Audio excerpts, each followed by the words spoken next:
It began subtly, as most insidious things do. A shadow across the sun-drenched lawn, a whisper of unease in the quiet hum of suburban life. I remember the day we moved into our dream home, a place we'd worked tirelessly for, a sanctuary of peace and promise. The paint was fresh, the garden blooming, and the air, for a time, was filled with nothing but the sweet scent of new beginnings. Our neighbors, for the most part, were pleasant enough. A wave here, a shared comment about the weather there. But then there was Evelyn. Evelyn lived directly across the street, a quaint cottage with an overgrown rose garden that, even then, felt a little too wild, a little too untamed, mirroring, as I would later discover, the tumultuous landscape of her inner world. When we first met, she was cordial, almost overly so. A wide, almost performative smile that didn't quite reach her eyes, a certain eagerness in her questions about our jobs, our lives, our plans for the house. At first, I dismissed it as typical neighborly curiosity.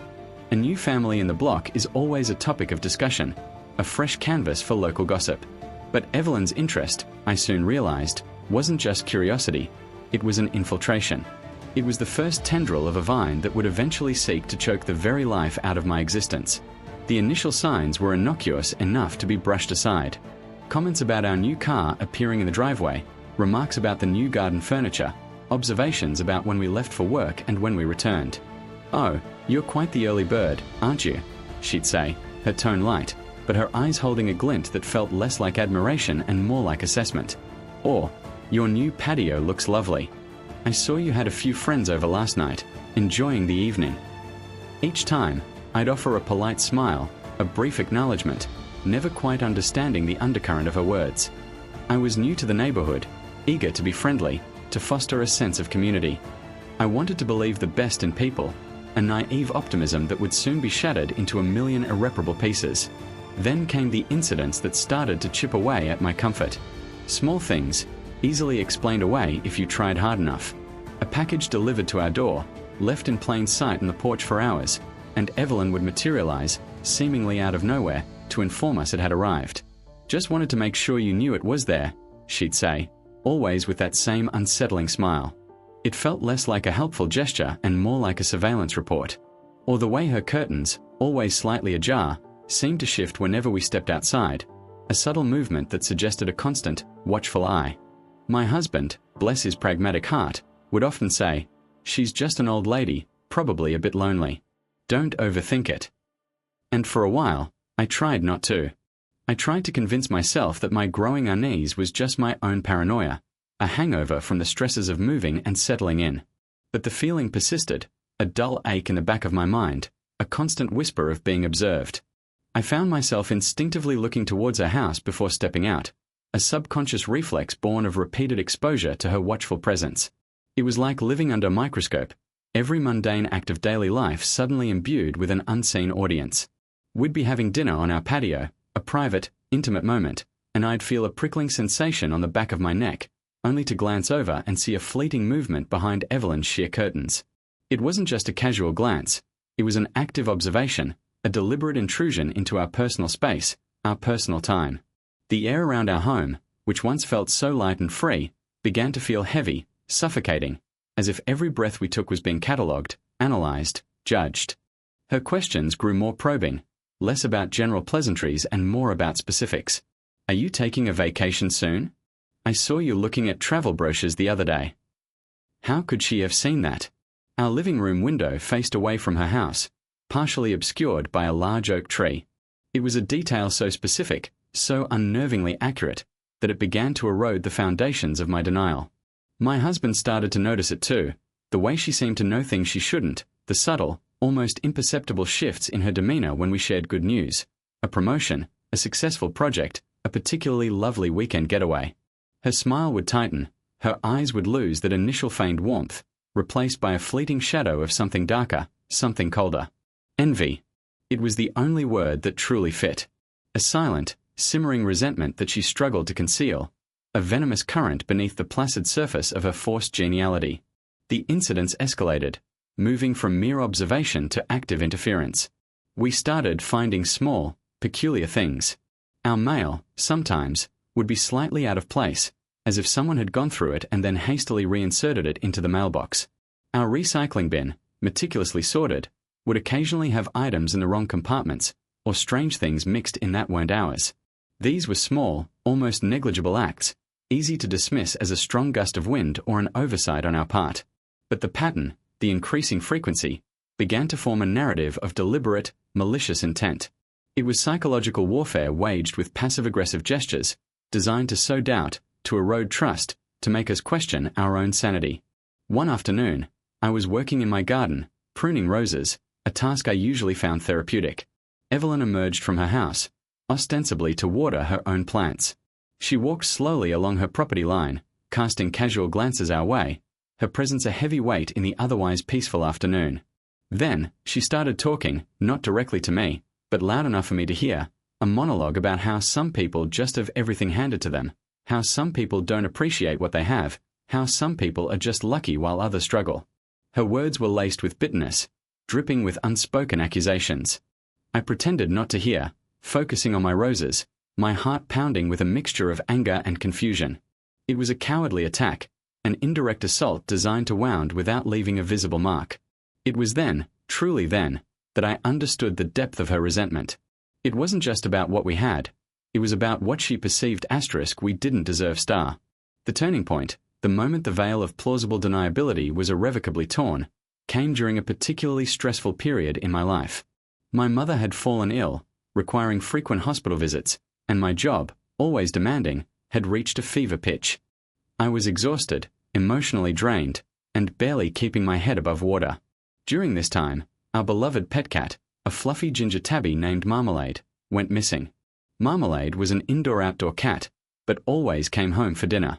When she didn't show up that evening, a cold dread settled in my stomach. We searched everywhere, called her name, put up posters. Days turned into a week, and Marmalade was nowhere to be found. The grief was unbearable, an additional weight on an already overburdened soul. One afternoon, as I was returning home from the hospital, my eyes red and swollen from crying, I saw Evelyn watering her roses. She looked up, and for the first time, her smile seemed genuinely triumphant, a cruel twist of her lips. "Oh, your cat," she said, her voice dripping with mock sympathy. "Yes, it's a shame. I saw her wandering near the main road a few days ago. Looked quite disoriented.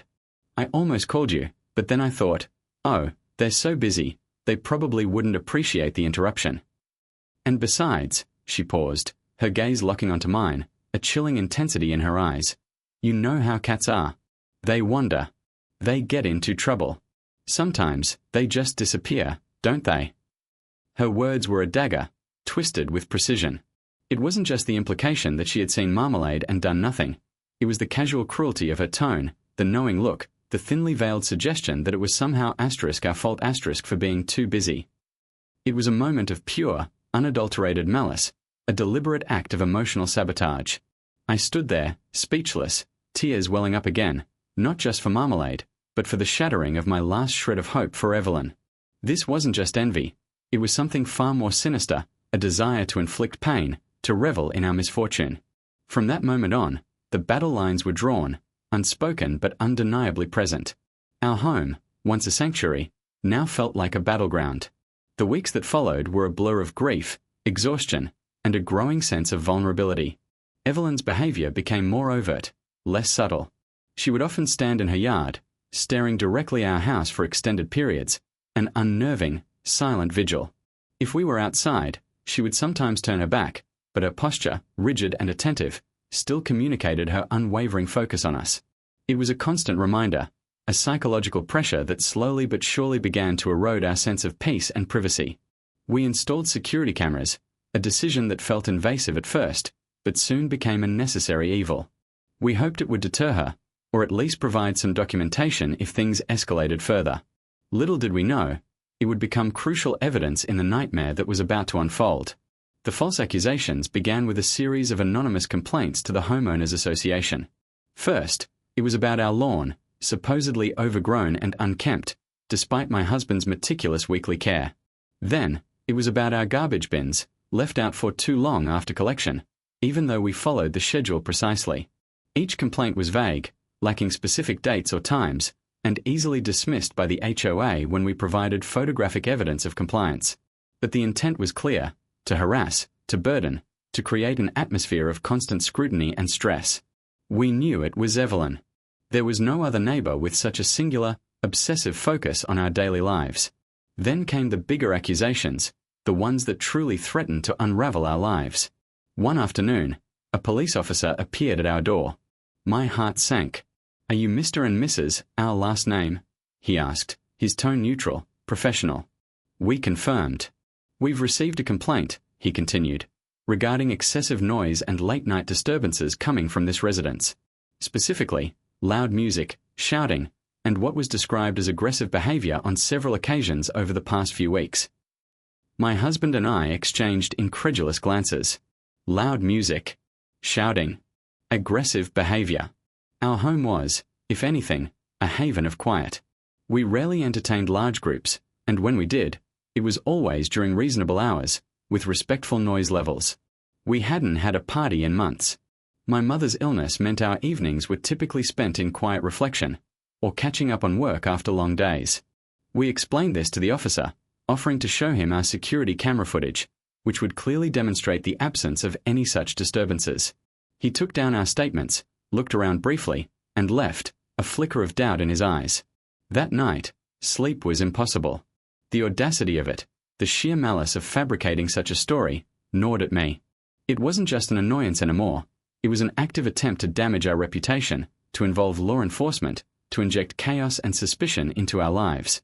The next day, we reviewed our security footage meticulously. There was nothing. Just the quiet comings and goings of a normal household. We compiled the relevant clips, intending to present them if the police returned. But Evelyn wasn't done. The noise complaints were just the opening volley. A few weeks later, another knock on the door, this time from a representative from Child Protective Services. My blood ran cold. "We've received an anonymous tip," the woman stated, her voice calm but firm, "alleging neglect and an unsafe living environment for children in your care." My husband and I have no children. Our only child at the time had been Marmalade, and she was gone. The absurdity of it was almost laughable, if it weren't so terrifying. We explained this, our voices trembling with a mixture of disbelief and outrage. The CPS representative, thankfully, was professional. She conducted a brief visual inspection of our home, confirmed there were no children living there, and apologized for the intrusion. "Unfortunately, we have to investigate every tip, no matter how unlikely," she explained, a sympathetic look on her face. "But this clearly seems to be a false alarm. We'll close the case." The relief was immense, but it was quickly overshadowed by a chilling realization. Evelyn was escalating. She wasn't just trying to make our lives uncomfortable, she was actively trying to destroy them. To accuse someone of child neglect, even falsely, is a heinous act, one that carries immense social stigma and can have devastating consequences. This wasn't just about envy over our material possessions or our perceived happiness. This was about a deep-seated desire to inflict maximum damage, to see us suffer, to unravel the very fabric of our existence. We immediately suspected Evelyn. Who else could it be? Who else possessed such an intimate, obsessive knowledge of our comings and goings, our perceived vulnerabilities, our entire life tapestry? We contacted our local police department again, explaining the escalating pattern of harassment and false reports. We provided them with the timeline, the details of Evelyn's previous strange behaviors, the HOA complaints, and now, the police and CPS visits. The officer who had initially responded to the noise complaint listened carefully. "This is certainly concerning," he admitted. "While anonymous tips are hard to trace, the pattern you're describing points to a single source." He advised us to continue documenting everything, to keep our security cameras active, and to avoid any direct confrontation with Evelyn. "It's best to let law enforcement handle it," he stressed. "Any direct interaction could be twisted and used against you." His words resonated deeply. We understood the danger of engaging with someone so clearly unhinged. Our strategy shifted from merely enduring to actively preparing for a protracted psychological and potentially legal battle. We started a detailed log, dates, times, specific incidents, what was said, how we felt. We kept copies of all correspondence, police reports, and HOA notices. Our security camera footage became our most crucial ally, a silent, unbiased witness to the unfolding drama. We even considered a restraining order, but our lawyer advised against it at this stage, explaining that we needed more concrete evidence directly linking Evelyn to the false reports, not just circumstantial evidence of her obsession. The tension in our home became almost palpable. Every car that slowed outside, every knock on the door, sent a jolt of anxiety through us. The sense of security, the very reason we had bought our home, had been completely eroded. We found ourselves whispering in our own house, constantly checking the camera feeds, our once vibrant lives now overshadowed by a creeping paranoia. It was as if Evelyn had cast a long, dark shadow over everything we held dear, draining the joy from our achievements, the peace from our evenings, the very essence of our ability to simply be star. The next accusation was the most damaging yet. One morning, as I was leaving for work, I noticed a police cruiser parked near Evelyn's house. My stomach tightened. A moment later, 2 officers approached me. "Ms., my last name," one of them began, "we need to ask you some questions about an incident that occurred last night." My mind raced, trying to recall anything unusual. Nothing. What incident? I asked, my voice barely a whisper. "We received a complaint from your neighbor, Ms. Evelyn Johnson, alleging that you, or someone from your household, vandalized her property last night. Specifically, she claims her rose garden was deliberately damaged, and derogatory remarks were spray-painted on her fence, targeting her personally." My jaw dropped. Vandalism? Derogatory remarks? This was beyond anything she had done before. This was a direct, criminal accusation. That's utterly preposterous. I exclaimed, my voice rising in disbelief. "We were home all last night. We have security cameras. We wouldn't dream of doing something like that." The officers, their faces unreadable, informed me that they needed to see the alleged damage and speak with Evelyn. I offered them immediate access to our security footage, urging them to check the perimeter of our property, which also captured parts of Evelyn's fence line. They agreed to review it. As they walked towards Evelyn's house, I felt a surge of cold fury. This wasn't just an attempt to annoy us, it was an attempt to imprison us, to ruin our lives, to brand us as criminals. My husband arrived home shortly after, alerted by my frantic phone call. We immediately pulled up the security footage from the previous night. What we saw was damning, but not in the way Evelyn intended. The cameras showed our property entirely quiet and undisturbed. No one from our household left the house after 8 p.m. More importantly, the cameras captured a shadowy figure, shortly after midnight, moving from Evelyn's house toward her fence, carrying what appeared to be a can. The quality wasn't crystal clear, but the gait, the general silhouette, and the fact that the figure was coming from Evelyn's own house and moving towards her own fence suggested a horrifying truth. Evelyn was staging the vandalism herself. We presented this footage to the police. They were visibly surprised. The officer who had visited us before, now more invested, watched the clips several times. "This changes things considerably," he stated, his tone grave. He explained that Evelyn had indeed shown them a damaged rosebush and a crudely spray-painted phrase on a fence, something about "crazy old hag." Evelyn had been very convincing, tearful even, pointing the finger directly at us, claiming she had seen me near her fence earlier in the evening. The police then went to Evelyn's house, with our footage in hand. What transpired there, we could only piece together later from official reports and a brief conversation with the officers. Evelyn, confronted with the camera evidence, initially denied everything, then grew agitated, then defensive, and finally, retreated into a shell of denial, claiming the footage was fabricated or misleading. But the evidence was clear. Her story crumbled under the weight of objective truth. The officers returned to our house. "Ms., my last name. Mr., my last name," the lead officer said. "We believe you. This appears to be a clear case of false reporting and potentially self-inflicted damage with the intent to falsely accuse. We'll be filing a report against Ms. Johnson for making a false police report. Given the pattern of harassment you've described, we are also going to pursue charges for harassment and possibly stalking." A wave of relief, so profound it almost buckled my knees, washed over me. Finally, someone believed us. Finally, the nightmare was being acknowledged, and action was being taken. But relief was quickly followed by a deep, unsettling sadness.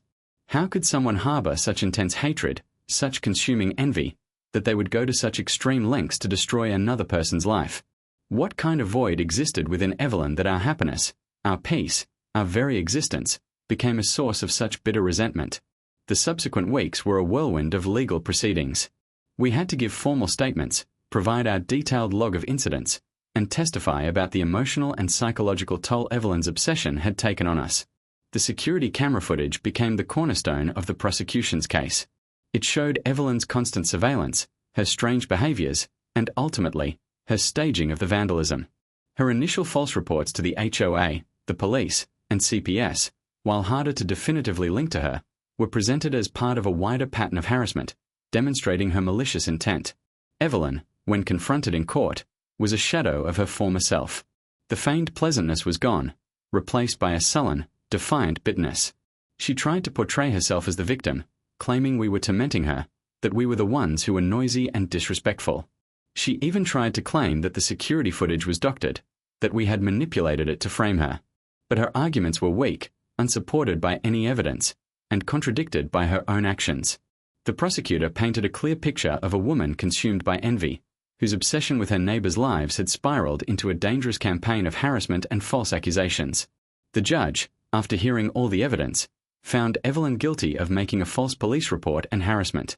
She was given a significant fine, placed on probation, and, crucially for us, a strict restraining order was issued. It prohibited her from having any contact with us, either directly or indirectly, and from coming within a certain distance of our property. It was a victory, but a bittersweet one. The legal battle was over, but the emotional scars remained. The aftermath of the trial was a strange mix of emotions. There was the satisfaction of justice, the relief that Evelyn's reign of terror was officially over. But there was also a profound sense of loss. Our sense of community had been shattered. The innocence of our dream home had been tainted. We had won the battle, but we had lost a part of our peace. The quiet street, once a symbol of suburban tranquility, now carried the heavy weight of what had transpired. Evelyn, under the terms of her probation and the restraining order, became a different kind of shadow. She rarely left her house, and when she did, she kept her head down, avoiding our gaze. The curtains that once shifted constantly now remained drawn, a visible barrier, a symbol of her forced isolation. Her rose garden, once overgrown and wild, became neglected, its vibrant blooms fading into a muted, sad spectacle. It was a stark visual representation of the barrenness that envy leaves in its wake, not just for the target, but for the one consumed by it. For us, the process of healing was long and arduous. We gradually learned to trust our instincts again, to differentiate between genuine neighborly interaction and insidious surveillance. We reinforced our security measures, not out of fear, but out of a renewed commitment to protect our sanctuary. We found comfort in our friends, in our family, and in the quiet moments we reclaimed within our home. The incident with Marmalade, while never fully resolved, became a poignant reminder of the depths of human cruelty and the fragility of life. The experience taught me invaluable lessons about human nature, about the destructive power of envy, and the importance of self-preservation. It taught me that not everyone operates from a place of good intent, and that sometimes the greatest threats come from the most unexpected places. It taught me the importance of documentation, of speaking up, and of trusting that the truth, no matter how obscured, will eventually come to light. It also showed me the resilience of the human spirit, our capacity to endure trauma and emerge, if not unscathed, then certainly stronger and wiser. Our street eventually regained a semblance of normalcy. New neighbors moved in down the road, bringing with them fresh energy and genuine warmth. We learned to engage with caution, but not with fear. We learned to rebuild our trust, one small interaction at a time. Evelyn remained, a silent, almost invisible presence across the street, a permanent reminder of the dark chapter we had endured. Her obsession had led to false accusations, but ultimately, it had led to her own undoing, a testament to the fact that malice, when unchecked, often consumes the one who wields it. The peace we now experience is not the naive peace of blissful ignorance, but a hard-won peace, forged in the fires of adversity. It is a peace that understands the shadows, but chooses to embrace the light, a peace that knows the fragility of happiness but fights fiercely to protect it. My neighbor's obsession tried to destroy my life, but in the end, it only strengthened my resolve, deepened my understanding, and solidified my appreciation for the true sanctuary that is a peaceful home and a clear conscience. If you found this deeply personal account of betrayal and the destructive power of envy compelling, please consider giving this video a like and subscribing to the channel. Your support helps me continue sharing these crucial stories and exploring the complex facets of human nature. And if you've ever experienced something similar, or have thoughts on the topic, please share your experiences in the comments below. Let's continue this conversation. Thank you for listening.